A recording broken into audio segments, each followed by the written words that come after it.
Hello, everyone. My name is Meg Haines. I'm a life coach, healer, and spiritual teacher. And welcome to this interview series that I created to share with you some of my amazing friends, mentors, and colleagues in the personal development, health and wellness, and metaphysical world. My goal with this series is to really dive deep into these topics and give you powerful and practical tools, resources, and information to truly transform your life. And I am just so excited today to share with you the beautiful, lovely, and absolutely amazing Meghan Shea. Meghan is an animal whisperer and healer, and an amazing one. I'm going to get to that. Thanks. Her mission is to give animals a voice and to transform the way we view animals and the relationships we have with them. So thank you, Meg, so much for being here. Thank you. No, this is so exciting. This is awesome. Thanks for having me. Yeah. No, so little backstory. I met Meghan through her brother, who is my husband's best friend and a groomsman at our wedding. And the whole family is just fabulous. Love you all. And I was really seeking guidance. Me and my parents were seeking guidance for our pugs. We have two pugs that are sisters. Just wanting to learn more about their personality traits that they had. They had some health conditions that we wanted to kind of get to the bottom of, and we had been making some choices for their health that we just wanted validation that we were making the right choices on their behalf, and just to learn more about them and to have a better relationship with them. And Meghan rolled in with dropping wisdom bombs all over the place. We're still reeling from that session. And the information that you provided was so spot on. You immediately picked up on their personality. We received so much information about them and what they needed, and things that we kind of looked at as gave probably a human component too, of like, oh, she looks sad, or, oh, why does she do this? It looks like she's uncomfortable. You really helped us to dissect what that behavior was and to really understand it. And also just gave us incredible guidance around the health conditions that they were going through. And you were spot on with all of that. They're doing amazing now, thriving. And you downloaded some also just brilliance from my grandparents and loved ones. And so we're just going to dive in today with all that you do. I love Meghan because she takes us to a whole other level. So that's the beautiful thing about this interview is we're going to be diving really deep into these topics and getting really specific with the way in which she works, how these lovely animals, our pets, our loved ones, are trying to communicate with us so that you can truly transform the way that you interact with your animal. And so thank you, Meg, so much. You're welcome. Yeah. I'm so excited. Yeah. So this is probably a really hard question for you, and it's probably the first one that everyone asks you is, when did you realize you had this gift of communicating with animals? Yeah, it is definitely one of the more difficult questions because just like anything in life, I think it's a series of moments that you accumulate over time and all these different experiences. So it's hard to say just one moment has been that pivotal aha moment. But definitely as a child, I definitely knew something was different and special. And it's harder to pinpoint when you're younger. I had all kinds of paranormal experiences, and I knew about death long before I even knew actually what that meant and what it involved. And we had animals growing up, in my childhood. So having those bonds and the attachments to those animals kind of opened up the world to communicating and understanding there was more there than just 4 legs and fur. So it's been really exciting. That's awesome. And I mean, it really is incredible how you have mastered this gift over the years working. And I'm sure the more that you work with animals, the more that wisdom just. It is. And each animal's different. So it's really exciting. And it's, people say, is this something you were born with? Is this something you went to school for? And no, this is not something I, went to school for and have classes taught to me. This is something I was born with. It's a kind of an innate ability. Yeah. And I assumed it's been passed down from somewhere. Yeah. Definitely my grandmother's a big piece of that. Mm-hmm. And then the animals just as a whole, especially horses, spending a lot of time with dogs and horses and being around them just opened this whole vessel to this whole other world that I feel is just so important to share with you, with everyone. Yeah. It's really great. Well, because it's such a mystery for us. It is. I think it's a huge mystery for a lot of people, especially people that may be more textbook or scientifically based and business oriented. And that mindset can be hard to say, well, how is it that you know something so spiritual, but you don't have a book written on this, or you don't have something to prove to me?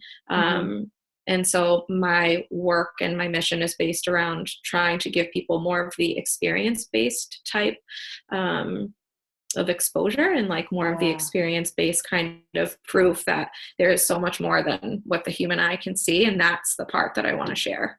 Yeah, that's and I love that, because that is a big part of my mission as well. It's just to take this really big, almost esoteric kind of understanding and really ground it into a practical way in which we can, live our lives. And in this case, work with our animals and have a better relationship and understanding of them.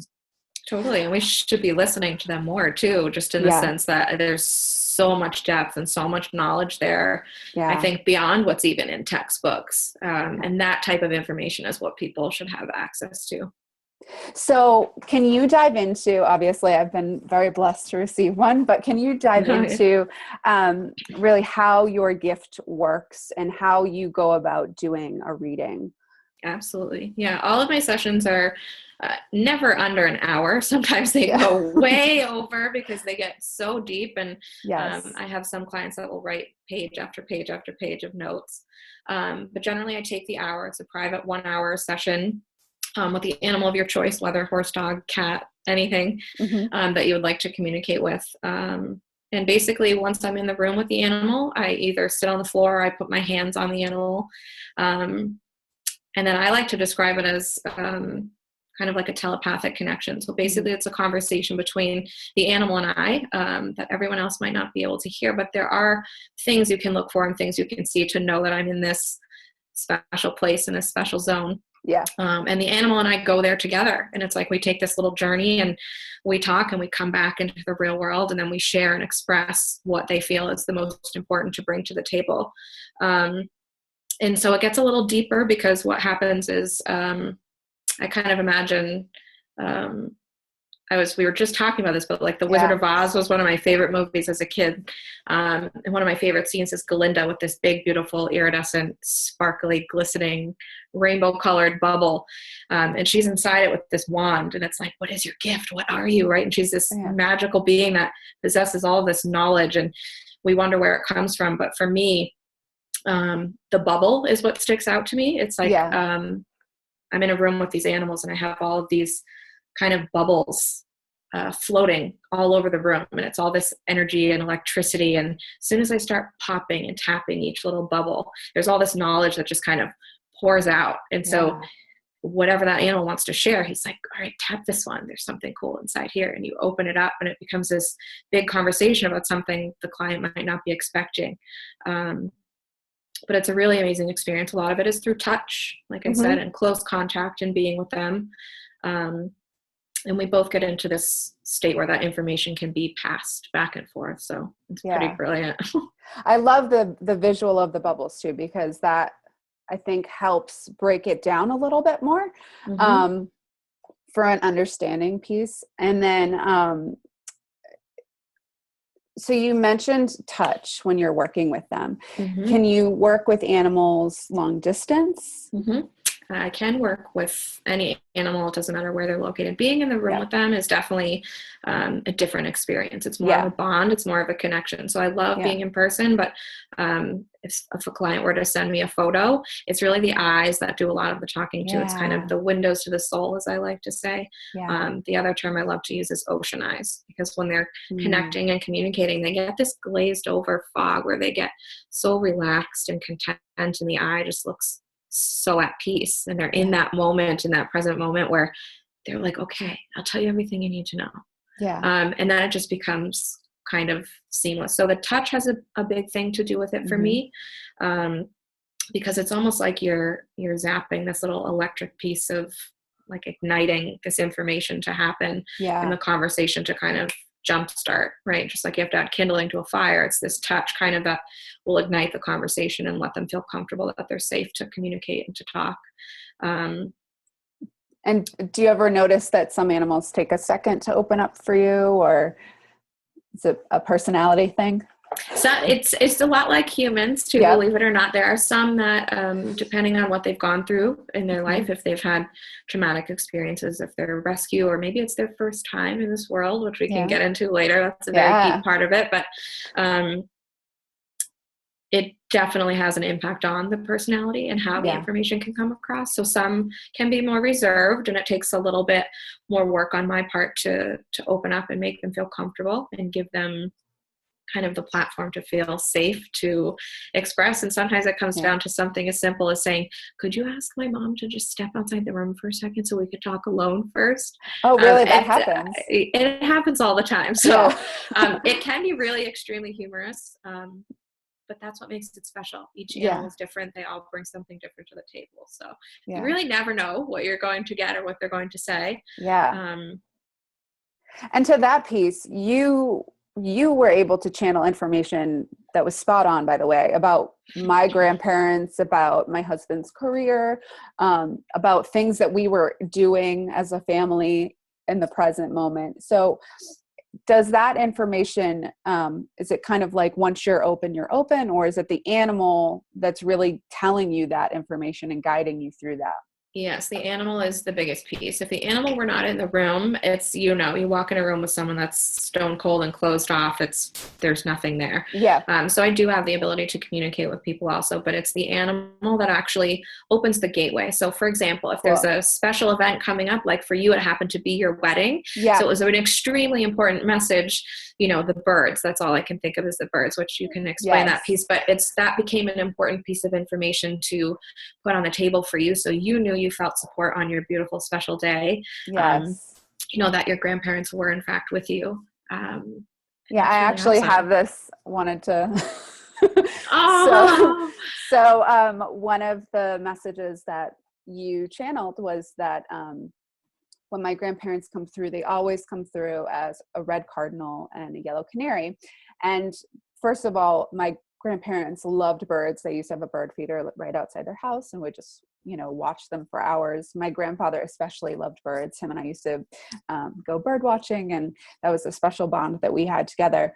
And you said that, and I was like, oh yeah, I've seen those birds outside. That's really cool. Not realizing that a couple days before I had taken a picture of the hotel that we were staying at for my wedding, and they had a painted mural on the entrance of the door, and it was 2 birch logs with a red cardinal and a yellow canary above the entrance of the door. And it was it was so funny and so amazing. And I told everybody, and they were like, what? I can't believe it. Yeah. And a lot of times too, it's the animal's way. The number one thing they want to do when they talk with their mom or their dad or their owner or their caretaker is they want to validate the relationship. So if that means branching off into something that the person's like, how on earth does my animal know this? It's the electric energy. As soon as we are open with our animals, it's like opening a book. They know everything about us. They know everything about our life. And so they like to explain things that they know. Well, there's no way that she would know that. And that's just part of the process to make it intimate and special and personal. So, well, and that's why I think you are so brilliant at what you do. And this was honestly one of the best readings that I've ever had, because it's for the dogs, but is it though? But is it? It's exactly. Thank you. It's for us. It's for us humans. Although it was amazing to see their before and after of the session, which we can totally get into. But just the specificity and the detail that you're able to go into, you can't deny the art of it and the magic of it and the craft of it, of your gift. It's just unbelievable, the detail that you can pull through. Yeah, it's definitely a blessing. I'm definitely grateful. I think in the beginning, I was a little skeptical myself, like, is Yeah. this real? Like, Yeah. but it's definitely something that needs to be put out there more, because there's so much wisdom and so much information that they want to share and want their friends and family to know. So it's, why wouldn't I be sharing this? I would be doing them a Yeah. disservice. So Yeah, you're like their microphone for us so that yes. we can hear what they have to say. So leading into that, how do they communicate with us? It's a hard question to kind of put into a simple sentence, but they communicate various ways. Were you just going to say something? Yeah, no, because I remember you and I were talking about this earlier, and one thing, and I kind of mentioned it about behavior. I know we as humans can look at behavior and interpret that on a human level, or give them human emotions to things that they're experiencing or going through. And I know that is kind of something that you wanted to talk about the behavior isn't always so transparent. Like there's something deeper going on there. There is. And I think so. One of my favorite examples is, and everyone has either experienced a dog like this. I'm going to use a dog as an example. Yeah. Or some animal in their lifetime that would classify them as what I call high maintenance. And high maintenance can come across as a dog that just doesn't follow directions, a dog that might pee or poop in the house for no reason. And I think the human will perceive that as, oh, well, they're being fresh. They're deliberately pooping or peeing in the house. And the body language becomes primarily what the human will notice first. So they interact a lot with body language, I think, because they're around them so much and they see their mannerisms and their movements and their barks and their different moans and groans. And all animals are very accustomed to like what I call like the breeding factor. And when they're born into, just like humans, into a family. And when you're born into that family, everyone has different morals and values and rules and guidelines and boundaries. And dogs are very much the same way. So are horses. And they are learned and they are taught how to interact in their world, and what time to come for food, and what human to go to if they need to go to a walk. And there's all these different factors that kind of come onto the table. And it becomes really interesting to figure out if the animal actually is suggesting that, my high maintenance behavior, like digging in the backyard because I'm bored. Most humans will associate that with, he's just being fresh, he's digging up my yard, I have no idea what's wrong with him. Right. Well, what I've found and what I've discovered is that the closer I've become with animals, the high maintenance dogs are actually the ones that have some of the most prevalent information, or the most wisdom inside their noggin, because it's almost like it's suppressed. It's something that has gone unexpressed. So their body language now starts to express and behave in a way that just doesn't match maybe their actual personality or temperament. So their behaviors become kind of berserk, because they're almost on the verge of explosion. They have all this spiritual insight and information that they're basically dying to share with their human, and they can't figure out a way to do that. They don't have a vessel. So they're very mentally stimulated. And so the body language again becomes the secondary kind of concern at that point, because that's just a behavior they're doing to say, excuse me, pay attention, I have something so important to say. Right. But I think that's true of humans too. If we aren't able to acknowledge or do something that we feel called to do, that energy builds up in us, and in the form of anxiety, in the form of frustration, or just stress prolonged along the way. So I love that we have you to kind of help us learn more about the behavior isn't so surface. Like there's something that they're trying to communicate there with you. Always. Yeah. And so for someone who has a dog, let's say, who is just very hyper and can't seem to settle and just seems to have a lot of energy, how would you recommend going about just connecting with that animal more, or finding out ways in which to better help them? So honestly, the work that I do is for that exact purpose. So Yeah. I would highly recommend doing a communicating session, Yeah. obviously, right off the bat, just to see where they're at and what their focus is and what drives them. Mm-hmm. Some people might want their dogs to be, you know, a police dog, a canine, and they might not have it in them. They might actually have a completely different idea of what they'd like to do. So it opens the conversation. So I'd say that's always a great place to start, just to get a really good foundation, to see what's going on for them. And then from there, I think it really requires a lot of one-on-one time. I would always recommend starting really early and really young, so that you're not just figuring out behaviors and body language. You're actually picking up insight from your animal. Yeah, because you have a closer bond with them. On that way. Very, very cool. And so I really want to talk about this because I think it's so cool.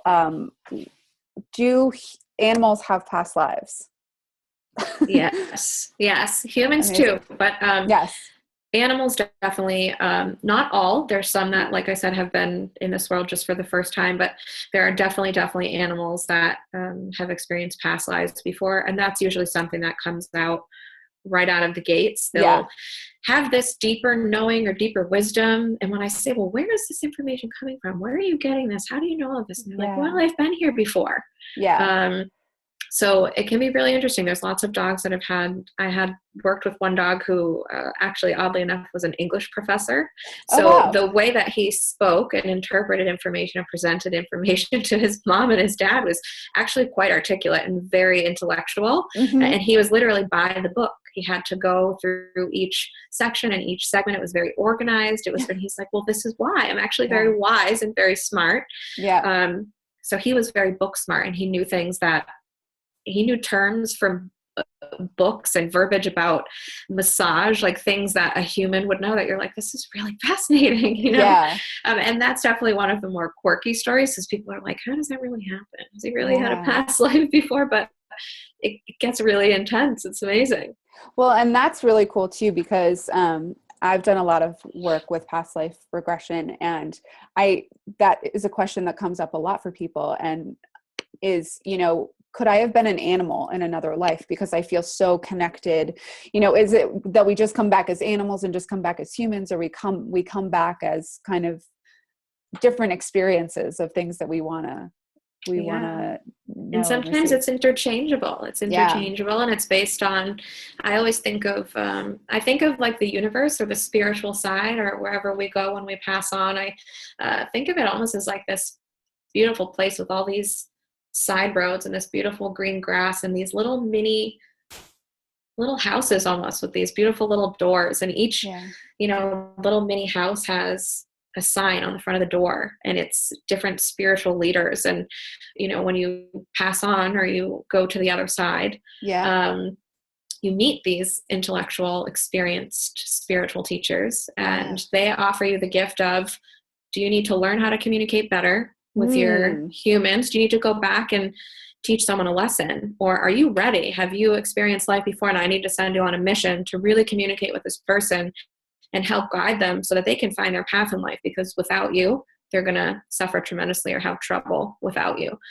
So it's almost like it's already all kind of planned out. And when you get there, you have the choice to take some time and learn some things and learn some techniques, or come back right away and share that wisdom and try to communicate with your loved ones or animals. And so they also have their own spiritual mission. They also have their own journey, their thing that they're trying to receive and heal and learn on their path. Yes, I think for human and animal, I think we all have our own designated path, but I think the animals are in a form that people feel more comfortable with, and it's really easy for people to open up to animals. So the gift is just that's their purpose, in the sense that they open us up and give us access to realize or pay attention to things about ourselves that we otherwise wouldn't pay attention to, or sometimes our animals can bring up emotions. And you're wondering, like, where's this emotion coming from? You know, so they make us very aware, and I feel all animals are here to teach us the value of love and how to love unconditionally, and to love without conditions and Yes. how to love on such a deep level that everything else becomes seamless. Everything else just fits together. And I think that's the biggest piece. Yeah. And so we also come back sometimes as souls, they call it soul groups or soul mates. You have people that you come back in several lives with. And you know this because you feel this bond. It's, it's like, hey friend, good to see you again. Mm-hmm. There's this just deep knowing. You don't know how you know, but there's this feeling of familiarity and this instant comfort. So do animals come back with their humans? Like, have we had, let's say, the same pet or animal in our life many times? It's definitely possible. And again, it can be based on the mission of the human and the mission of the animal. Okay. So sometimes they will follow through, or they will stay with you a length of time or a period of time that they feel they have done their service and they have done their job. And when they've done their job, they may appoint you a new person, a new mentor, or they might end up not disappearing, but they almost take a little bit of a back seat just to be the guardian and just to watch over and to protect and keep an eye on. And then it's time for you to learn a new mission. So yes, just as a cool example, I was really close with my grandmother. When she passed away, it struck me really hard. It just struck a huge chord for me. And through her passing, she opened my eyes and became this huge vessel for me into the spiritual world and into the intuitive. And she would transition to me as a red cardinal also. Oh, amazing. And so, our family members would be talking on the phone in different states, and they would all be saying, wow, there's this red cardinal sitting outside of our window, perched on all of our windows at the same exact time in different places, different states. What are the odds? Yeah. So they jokingly, without realizing that it actually was her, everyone had this joke, oh, she's Grammy's red cardinal. Grammy's a red cardinal. Yeah. And that's how she first started to come and to communicate with me. She came back as a cardinal, something that seems kind of small and insignificant, but it was like a passing by. It happened in moments where I needed to either snap into it and pay attention or be like, wow, that was a really pretty bird. And the more I started to notice the bird, the more information I would get. And I'm like, wow, this is so crazy. And then I had obviously experiences and moments that I knew that it was my grandmother, but that's initially how she came back to me to teach me kind of things that I know or give me experiences or lessons that sometimes I think we can't give to people in human form. And I think that's also part of why we pass on and what the purpose is in our mission as a person. Sometimes we don't have the ability to give people in the physical world what we really need. And so people are much more open and receptive to animals. So sometimes they come back because this is how you'll pay attention. Yeah. Yeah. I love that story because I think whether people realize it or not, when a loved one passed, whether it's human or animal, you do get those signs and those messages, and your first inclination is to go, oh, that's grandma, or, oh, that's grandpa, or that's my dog. There's that first inclination, and then our ego comes in and says, no. I'm like, that's crazy. But it's the more that we can listen to that impulse of like, oh, that's a sign for me that everything is okay and they're okay. And, we just continue this journey and there's no end to it. Like, that's when the healing can come in. And I think when we have that opening, like you said, you're able to receive their message and their wisdom that they're trying to give you rather than shut it down. And I think they always try in many different ways to give us that info. And I think the people that often heal the most or become healers or intuitive or have these wisdom and pieces of information that they pass on are some that probably suffer the most, because in some way you're extremely vulnerable when you're suffering or when you're hurting or you have emotions. And just like you said, there's some people that their ego just takes over and there's no room for any of that intuitive insight to come in. So it's really important to understand when you can shed the ego, there's a lot of messages that come to people all of the time. And I have animals that will tell me, well, I have so-and-so's grandmother here that's been trying to get through to her for like 6 months. Yeah. And so then it becomes my job to explain, well, she has been trying to reach out to you. You just might be missing the signs. Right. Right. And that's the great wisdom that they bring too. It is in these readings when you can connect with the pet of, they can kind of bridge the gap for the human loved ones or Totally. the other animals that have passed to come through. Totally. And I don't feel there's an ending place. Yeah. I don't, Can you talk a little bit about your experience in kind of what they've communicated to you as in terms of like when they transition, what that's like? Where they go and what it's like? Yeah. This is one of my favorite stories. I worked with this dog, Buddy, who, he passed from cancer. It was kind of a traumatic, tragic story, but he was a wonderfully gifted dog. Yeah. And I was working at my friend's farm one day and going out to feed hay to one of this beautiful horse. And I put the hay down and the horse looks up to me. He's like, hey, do you see that up there? And I'm like, see what? And all of a sudden it's like this movie reel of this dog just galloping full speed at me. And I'm like, what the? I'm like, Buddy, because I could see the outline, I could see his face and shape. It's like this mini movie reel, slow motion coming at you. And he said, hey, I don't have a lot of time. I just had to come back and tell you that this is where I am and this is what it looks like. And he gave me this description of what it was like for him. Yeah. And he's like, I met this friend and I met this other dog and she's brown and white and her name is Molly. And we're playing in this big open field with green grass. And there's these huge trees and these dirt pathways everywhere. We can run anywhere. There's no street traffic. Everything is peaceful and quiet. And Buddy actually was the one that gave the explanation of like the different little mini houses with the spiritual teachers, and each little road that you go down, there's like this spiritual teacher over here. And then if you need to learn about this, you go to this one and knock on their door. Amazing. And so each animal does have what I call a happy place. I don't feel like there's nothing out there. We all go somewhere, and dependent on what we were talking about before, what our path is, or our journey, or our mission, or our life lesson, that's where we go. I don't believe, for my own reasons, I don't believe that there is a heaven or a hell. I like to just call it the universe. And I believe that we all go somewhere and we all have a job, and you get to choose what that job is, just like in the real world. Yeah. So there's definitely been a lot of animals that give really interesting insight on where they go and what it's like. And it's, like I said, it's different for each one of them, but there's all something special about who they meet. And sometimes who they meet when they pass on is also a dog that passed recently or at the same time in the physical world.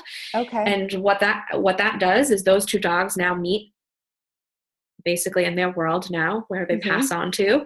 And it also in the physical world connects two people that can be healed through each other because both of their dogs just passed. So it becomes kind of like a double connection. Yeah. And that's harder to come by, but it does happen.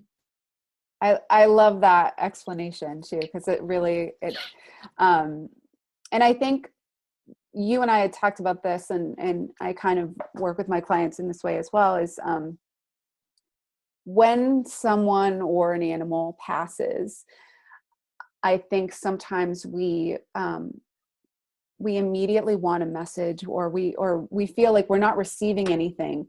And we go into judgment about ourselves and our ability to receive a message, our worthiness. Maybe they didn't love us that much, or maybe, there's like, what's wrong with me that I can't receive that? And sometimes they have other learning that they have to do, or it's their other mission. So it's don't be discouraged, basically, because it does happen to a lot of people. They're like, well, it's silent. This was so traumatic and tragic. I don't understand why, my sister or my best friend is in here banging on my windshield and sending me all these signs. And sometimes the signs don't come in the most obvious of ways. Yeah. But it's really interesting because that pause or that silence is just a transition period where they might be saying, hang tight. I have to get more information so that when I do come and communicate with you, you're totally going to know that it's me. Right. And they need those tools. They need to be able to, just like you or me, we're constantly growing. We're constantly aiming to work better with our animals and our clients. And it's through experiences like that where you come back and say, I have this new piece of knowledge. I had this dream the other night and I'm going to try this in my next session. And it could be brilliant, but it's you're constantly in that state of learning, whether you're in the physical world or you're passed on and waiting to come back and pass that message back.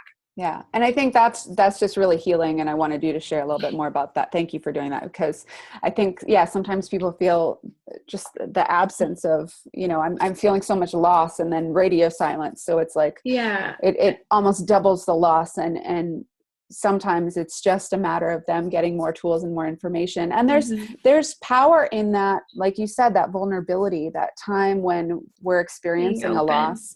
Yeah. That really, if you allow it to, can open you up. And the other really important piece for me too, that I always like to explain to clients that have an animal or person passing, it is very traumatic, but in the physical world, everything that we do is physical. That's why they call it the physical world. So we as humans become very accustomed to using our hands and touching and being physical and having these bonds and connections where you hug people and you generate a physical connection in everything that you do. So that is why passing and dying is a very difficult subject, because all your entire life is physical base.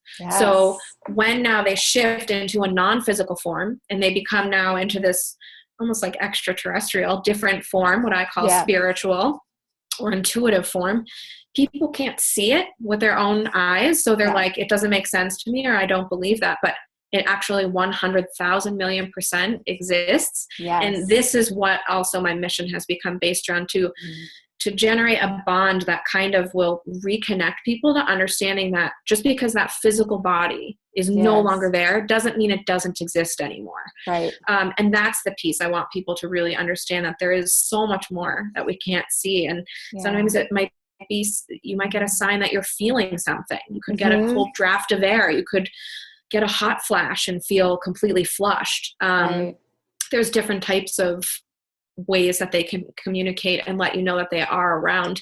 And it might not be a physical thing. It could be an emotional thing. So it's important for me for people to understand that we don't go nowhere. We all go somewhere, and it's just not a physical form. Right. And I think it's kind of like our senses. Like if we just use our physical senses and look at just what we can see in front of us, or what we can like taste and put in our mouth, or what we like smell directly, like if we see it, we feel it, we hear it, we touch it, it's real. But there's another level to our senses that if we can go there and go deeper with it, we can feel things so much deeper. We can see things in our mind's eye, or have these, like you said, this movie screen that just like went across the sky of like, and the visual details. We can hear things, get the downloads. So that's there's kind of a transformation that happens there too, when you really allow yourself to open up to this work. Your physical senses allow you, they open up in bigger ways, so that you can start feeling like a little bit more of here's the physical world, but there's another world. Exactly. It's like a different tier. Right. It's like a wedding cake in a way. But you have all these different layers and all of these different tiers, and there's something different in each tier. So it can be really fascinating, but that's also, again, just to connect it back to the animal piece. It's also why sometimes they come in the animal form. It's a physical based thing, so that the human can better understand, all right, I have something physical here. But they also carry that wisdom from the other world. So they just become almost like us, that have healing and these gifts. We're basically just the vessel to utilize the gift and to allow people to have access to it. That's amazing. So I know the amazing healing that you did with my dogs, but what is one of your favorite stories of an experience you had working with an animal?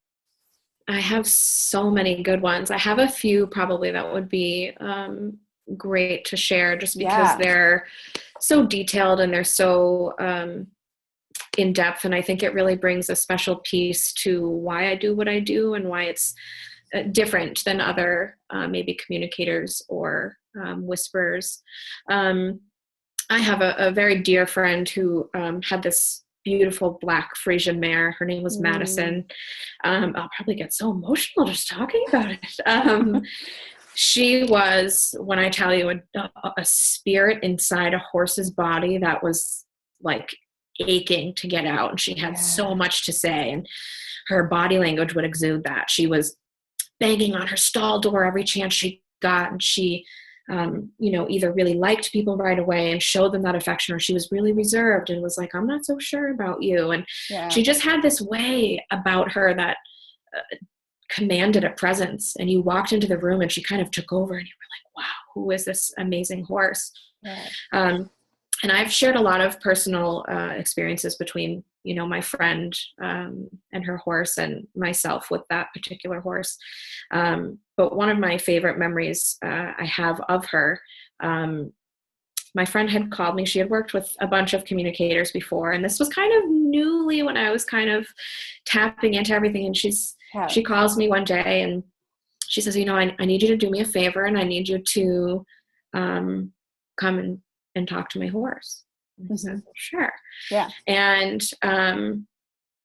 she didn't tell me any information at the time. I knew nothing of why I was going there. Yep. And her horse was extremely, extremely ill. And I got there and I knelt down in the stall with her, and I put my hands on her and I said, just give me a few minutes to connect with her. And she said, I just want you to tell me everything you know.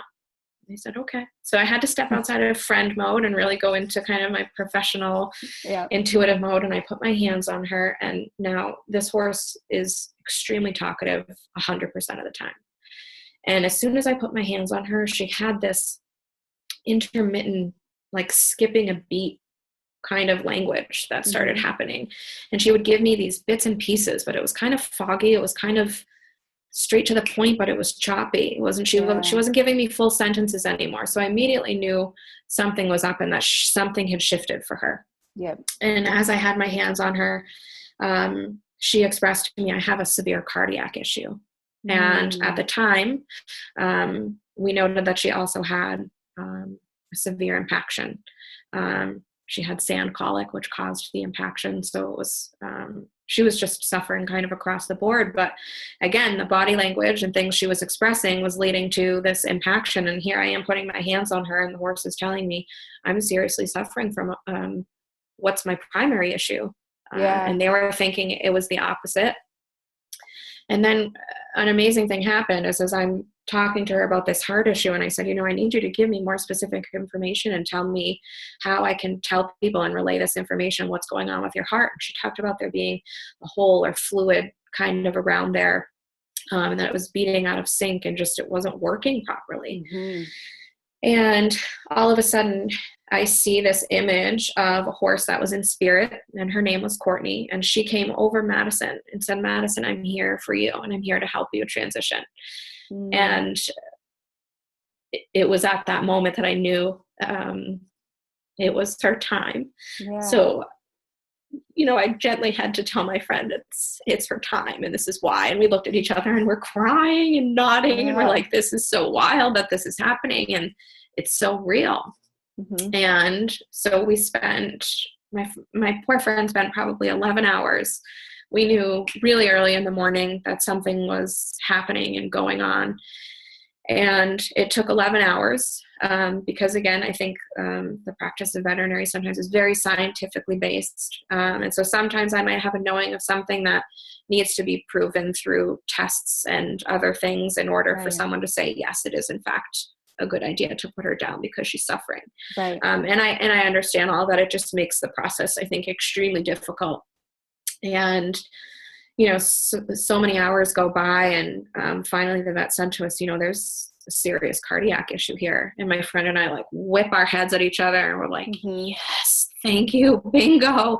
And so that became kind of the gratifying moment where we had known all along. I had expressed it, she had expressed it, and it becomes an amazing transference of information. And as sad as it is, it allows them what I call the quality of life, is that sometimes the biggest act of love you can do is to give them that blessing and saying you're at peace and you'll be okay and you're going to go to a better place now. And as tough as it is, it was 100%, you know, the right thing to do. But it's fascinating regardless, you know?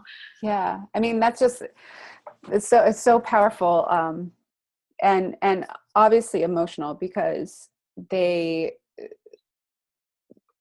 so much like love that they bring, and so much unconditional love that we feel for them and they for us. And so I just think it's incredible that you helped her transition, and what her quality of life would have been had she not had you to facilitate that process. It's interesting because death was never easy for me. And so animals have taught me to be more understanding, that it's not something to be afraid of. And it's actually a really beautiful, it's very saddening. It's very deep for a lot of people, but it's tremendously healing at the same time. But, you know, just to tie another really cool piece in, if you don't mind, with this mare, she was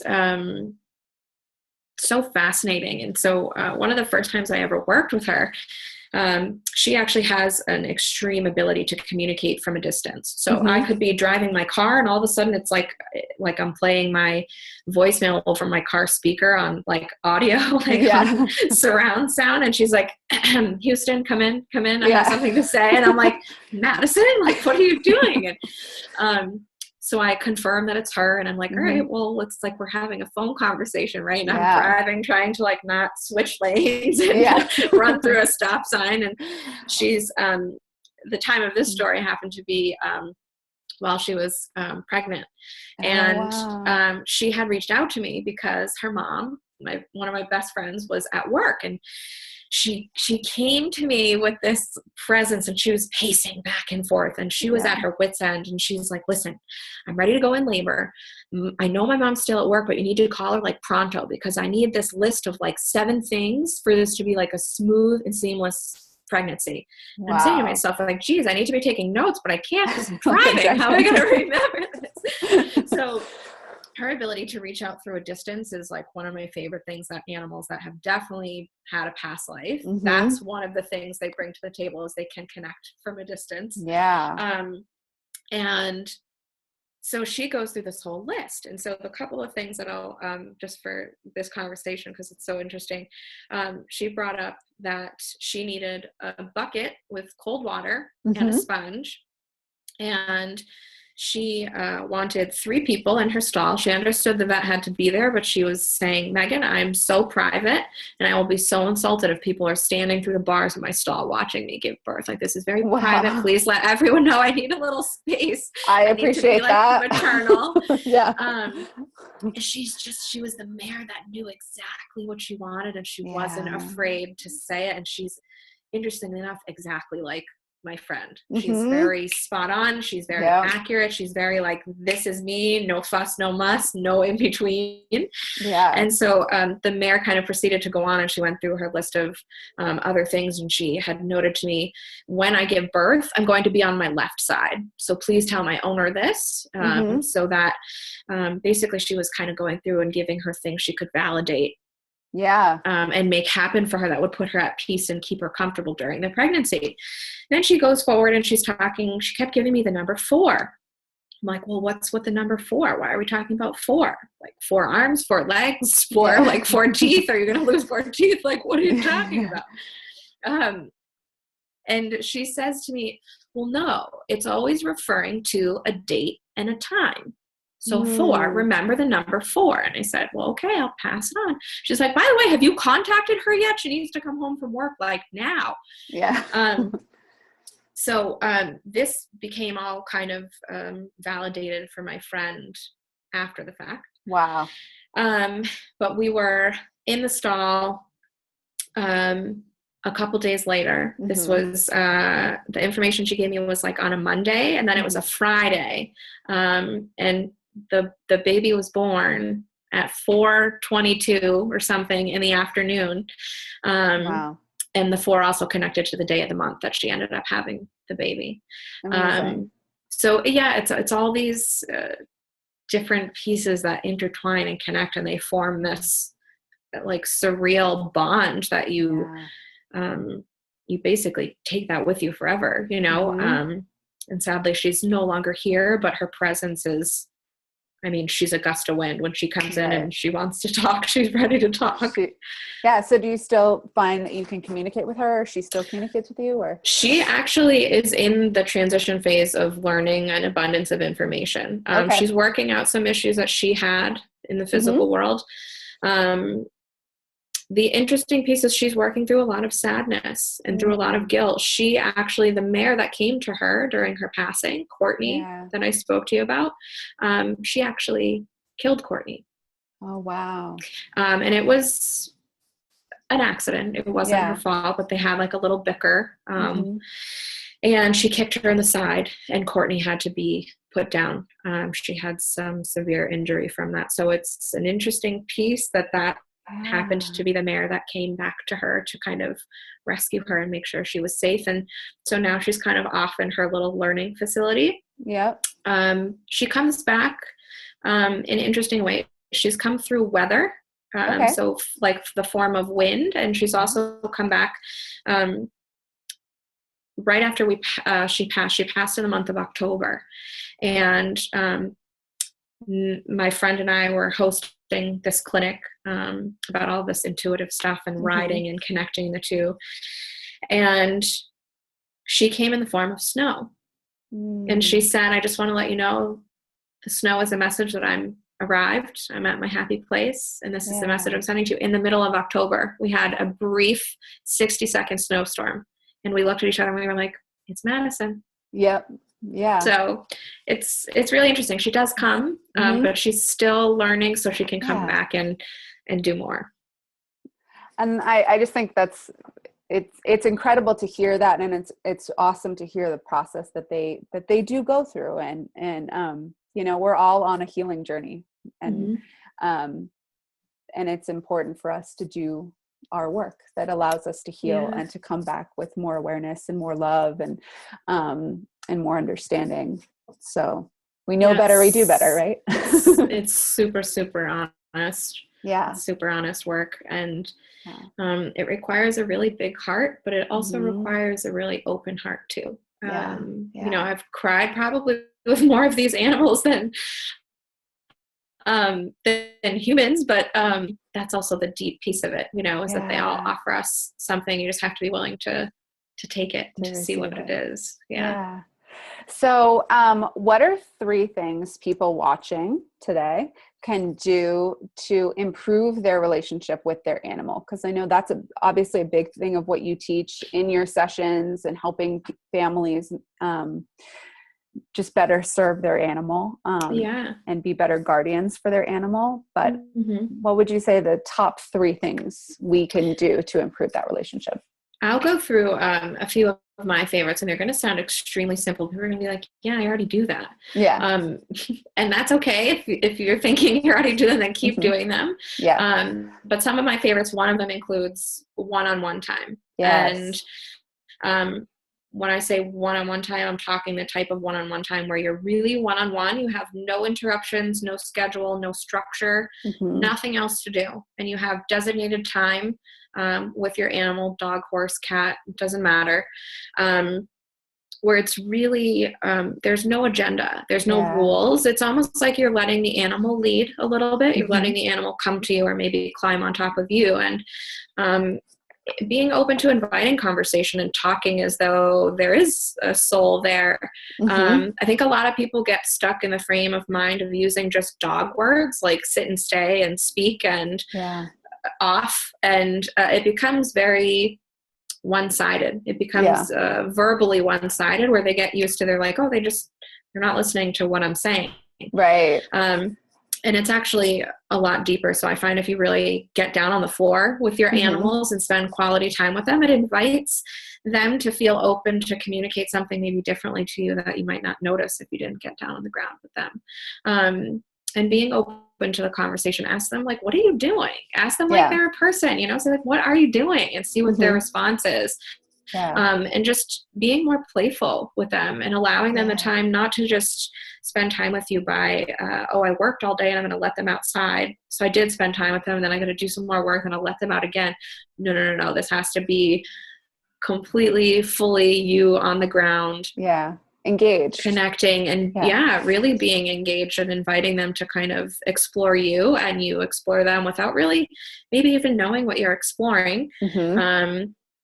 And just seeing what happens and seeing what they do. And some of them might just want to lay with you, and that's what they need, because that could be a healing for them, or they might be healing you at the same time. Interesting. So they could be, resting. You don't have to say anything too. You could let them just sit with you, and you can just put your hands on them and just be totally, it's like meditating in a way. You just become totally at peace and only focused on this animal and your hands on this animal. And what starts to happen is you almost become in sync with each other. You'll start to take deep breaths at the same time and start to be breathing in the same pace. You start to what I call sync up. And then it just kind of really opens the door for more things to happen. So one-on-one time is a really big deal for me.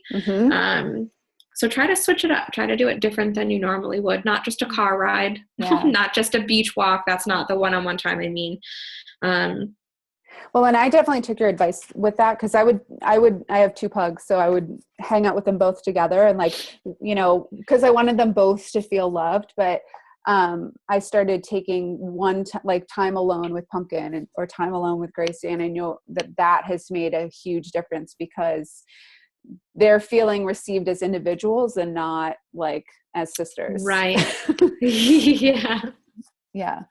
It's good to give them, like I said, the one-on-one time, even if you have more than one, so they can individually express different things to you, because they're completely different. Though they reside together and live together and play together, they might have their own quirky ways, or they're like, no, I need space.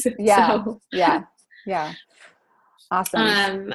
Another one of mine that I really enjoy is something as simple as what we were just talking about. It's almost like a personal meditation between you and the animal. Also super simple. You can do this first thing in the morning before you get out of bed. If you're the animal lover that lets your animal sleep in your bed with you, great. If not, if you have to go to the barn or somewhere else to get to the animals, losing my earpieces here, then you can obviously go to where they are and do the hands-on technique, where you just put your hands on them, you close your eyes, and you visualize something. You could visualize anything from what your day looks like from start to finish in 30 seconds. You can say, all right, close my eyes. You're going to envision, okay, I'm going to take a shower. I have to take my bag, walk out the door, get in my car, drive to work. I'll be at work for about 6 hours. And I'm going to get in the car, drive back home, and come back to you. And so what happens is you're in this moment of visually transferring energy, because you're in contact with them, you're touching them. And so it becomes like a transference of that information, so that what happens is it releases a negative attachment to what I call separation anxiety, which everyone thinks their dog has, and most dogs do. But sometimes they've been trained that way. So it's an important piece to allowing the animal to feel completely at peace that, hey, you're going to return. And so because they're so intelligent and beyond, the basic command center, as I say, then they really sometimes need more information to understand the whereabouts or the comings and the goings. And that will help kind of release any negative attachment that they either have already formed, or so that they don't form that habit. And then it also releases something for the human too. And the human, especially if it's a new dog, it releases the attachment of oh my gosh, I got to get home right away because I'm so worried about my dog, or I have to go feed my horse, or it just releases something that I think the human naturally projects onto the animal. No, absolutely. I think a lot of people can resonate with that of, I don't want my animals to feel neglected or abandoned, or that I don't love them, or, and I feel that way because my pugs are on the East Coast. So I Skype with them just to talk with them. And now I do the visualization where I talk to them here. And you can do it at a distance too. So if for some reason you're driving and you just want to check in and connect, it's also like picking picking up the phone. They have the other end. They have the receiver. So they're naturally very open. They can accept incoming and outgoing messages. So it's really a useful tool. Like if you know you're running late, so you don't panic yourself, or the animal doesn't say like, well, I really have to go to the bathroom. I've been holding it for like 6 hours.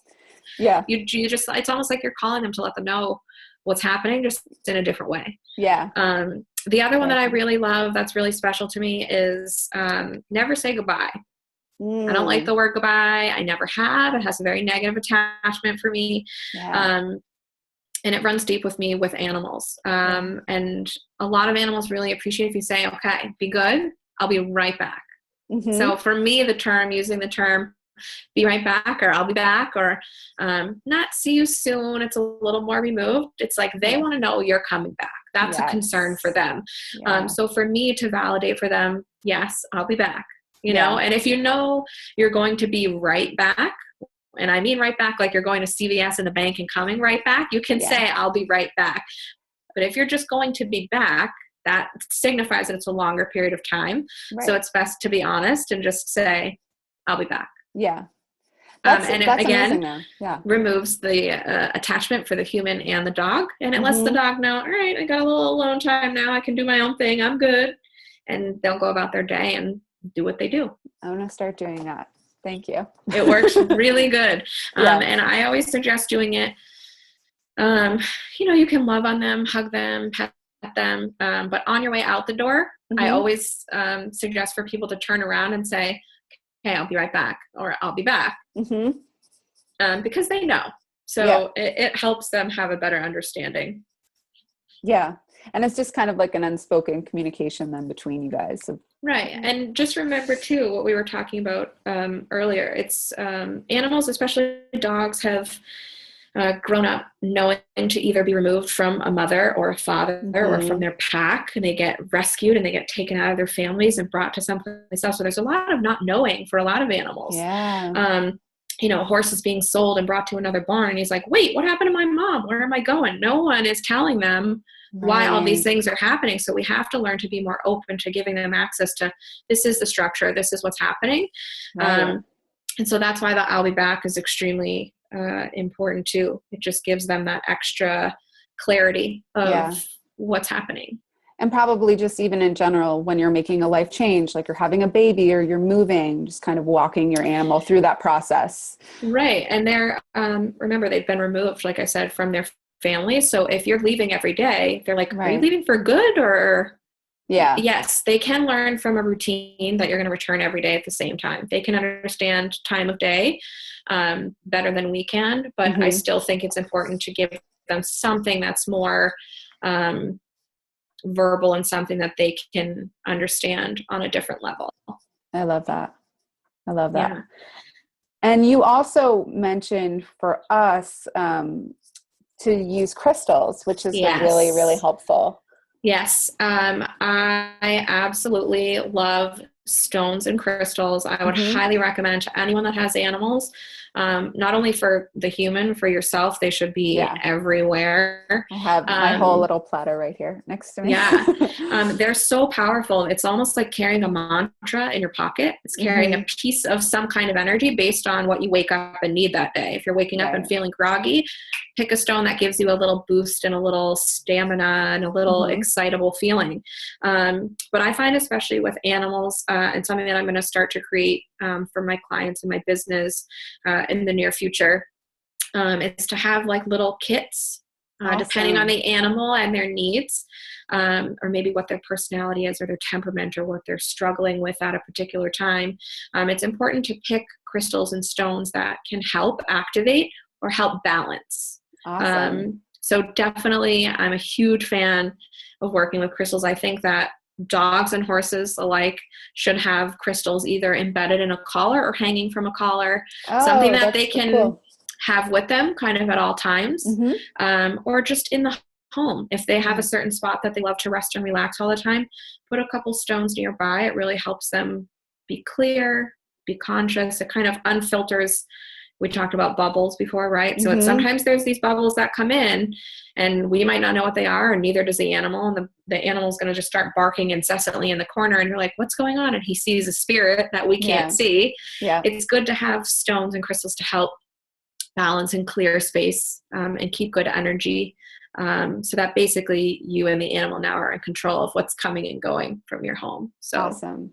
yeah. I love that. And I can attest that has made a huge difference in just their overall like calm and well-being. And I've seen a huge improvement. So, and honestly, it's funny. A lot of people are like, oh, they're rocks, they're stones. Like it's going to take, you have to be willing to step outside the box a little, find a store, walk in, and they have tiny little stones that are super cheap. It doesn't have to be anything expensive, but there's a whole wall where they put the name of the stone and what it's good for and what it does. So you could just go in and browse around and find like 2 or 3 that you think, oh, well, I like the color of this one, or you might naturally be attracted to some, or if you go with like your dog or your horse's name kind of already in your mind, your body will so surprise you, because you're going to be like, oh, I need this, this, this, this, and this. And then you're going to have 6 crystals and be like, okay.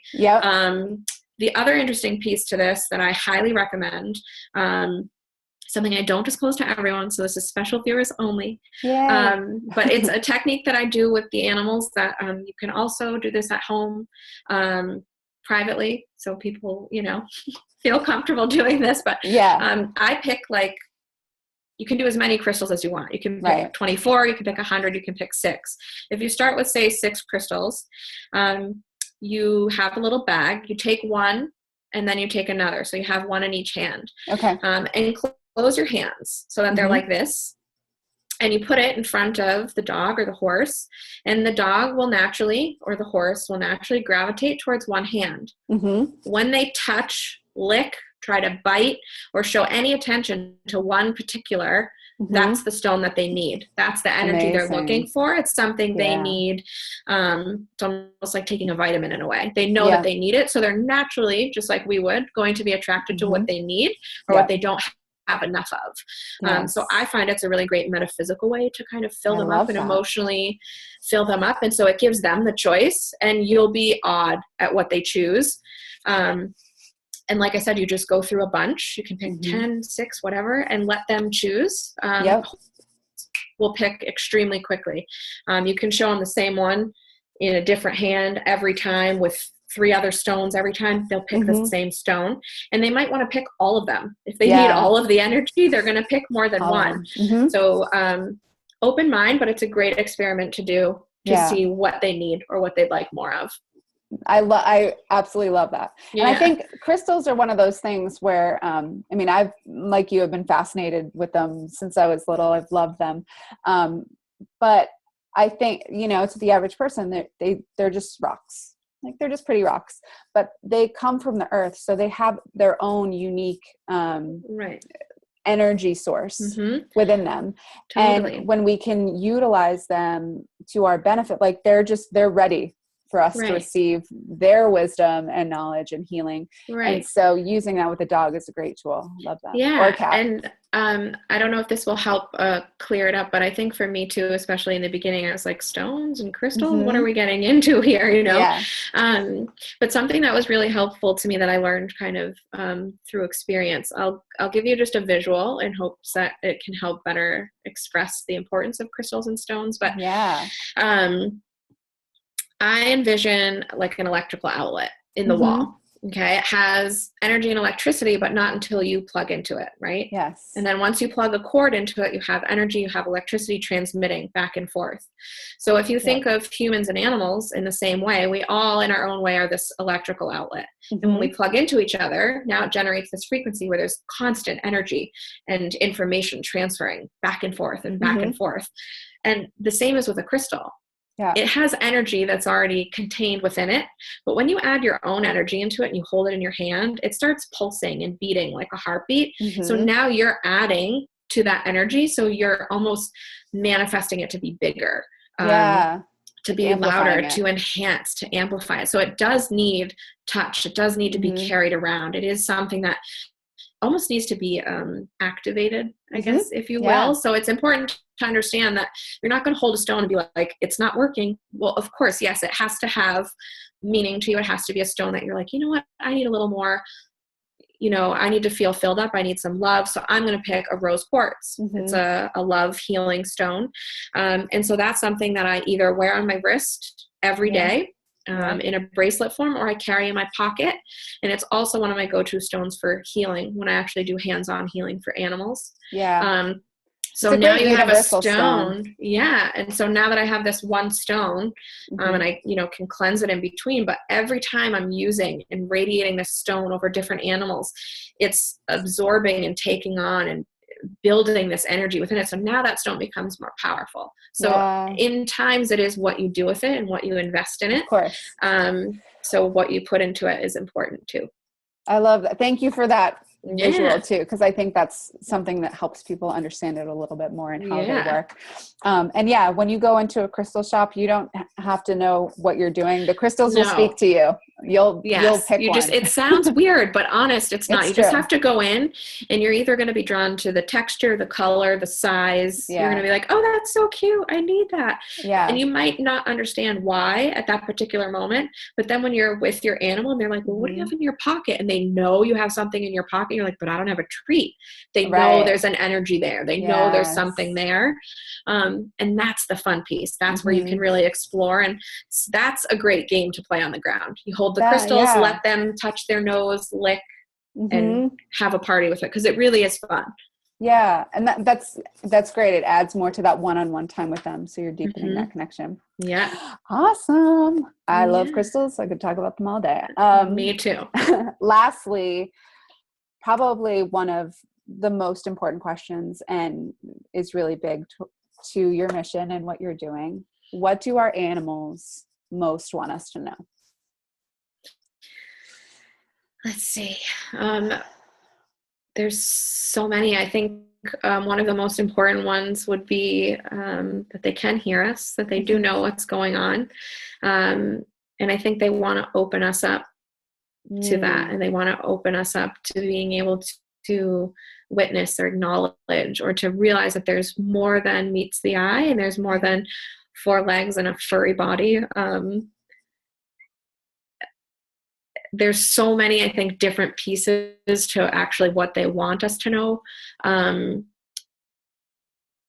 I think one of them is that if you really look into your animal's eyes, there's something very deep there. And I think the more experience the animal has, the more information they have. You can ask any person that's a dog owner or a horse owner. They'll tell you, oh, I fell in love with his eyes, or his eyes just spoke to me, or the color, or this. There's something about the eyes that just kind of talk. And they give you access basically to the animal's mind, heart, and soul. And they want people to know that sometimes it doesn't matter what the size of their brain is. It's the information that's within that. And so not to be closed off because, oh, well, the dogs are smaller. They have a smaller brain. They're not that intelligent. Actually, they're extremely, extremely intelligent, more, I think, than humans might realize. And so that becomes part of the mission too, right? Bridging the gap of that information. Meg, thank you so much for sharing all of this wisdom. I have no doubt that it's going to bring so much healing and understanding. And that's really what we wanted for today, is just to kind of take the animal communication piece and like bringing it down into a really practical way of how you can just have a better relationship with your pet and let them serve you in the way that they want to, and deepen that relationship with them. It's just so cool. It's so special. So, where can people get access to you or book a session? Because I know right now you're doing some rebranding with your website. So what are ways that people can connect with you? Yes. So you can contact me directly. I will answer either phone calls or emails personally. So my email is sheamegan@yahoo.com. Perfect. And we'll have that in the link below for you guys. Perfect. And then you're also on Instagram, right? It's yes. _Meghan Shea _ Yes. And I will have that there too. Yes. And she has my phone number if anyone wants it. you have been so healing for me and my family. And I'm just so grateful to you for sharing your wisdom today. And we're actually going to have Meghan back next month to answer any questions that you guys might have from this interview. So I want you to take notes, like think of things that come up, email them to me at love@meghanes.com. Again, I'll have that information for you guys below. So if there's questions that you want to ask, we can answer them on the next interview. And you're also going to be doing a couple of readings. So people can get more information, just see how you work. And this is so interesting and so random, but I have to say it now, because if the next time we meet, there is someone that has a female German Shepherd, and this German Shepherd was like chomping at the bit, ready to talk. And it's an older woman. Okay. Shorter hair. It's almost like salt and pepper colored. Okay. So it's an owner-dog relationship. So I'll be interested to see if that comes into the mix at all. Yes. But yes, it'll be really exciting. We'll do a couple, if someone has a picture or they just have a question, they want to know some answers. It might just be a fun kind of active way to ignite and see how it works. And so people can get an idea. Yeah. You have been so wonderful. Thank you so much for joining me. Thank you for having me, Meg. Yes, absolutely. I'll talk to you in a month. And have a wonderful night, everyone. Bye. Thanks. Bye.